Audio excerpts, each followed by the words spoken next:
শ্রমিক আন্দোলনের পক্ষ থেকে সকলকে আহ্বান জানাচ্ছি, আগামী দিনে আমাদের যিনি প্রার্থী হবেন হাত পাখার পক্ষে গণজোয়ার সৃষ্টি করতে হবে। আপনাদের কাছে আমি জানতে চাই, বাংলাদেশে একটা দলের মধ্যে কোনো ক্যাডার নাই, সেটা হলো ইসলামী আন্দোলন বাংলাদেশ।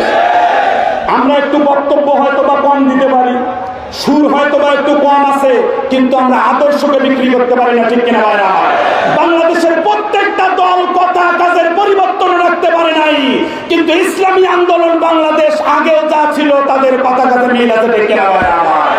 এই জন্য ইসলামী দল করতে না কপাল লাগে, কপাল। ইসলামকে ভোট দিতে না কপাল লাগে। পরিশেষে একটা অনুরোধ জানাই, জানি না কবে নির্বাচন হবে, তবে যেদিন এই নির্বাচন হোক, এই নির্বাচনের পরে আগামী 5 বছর পর আবার নির্বাচন হবে, ভোট দিতে পারবো। এর আগে আমরা অনেকেই দুনিয়া ছেড়ে কবরে চলে যাব। অতএব আমাদের আগামী ভোটটা জীবনের শেষ ভোট মনে করে আমার মনে হয় একজন টুপিওয়ালাকে ইসলামপন্থীকে দিলেই মনে হয় ভালো হয়।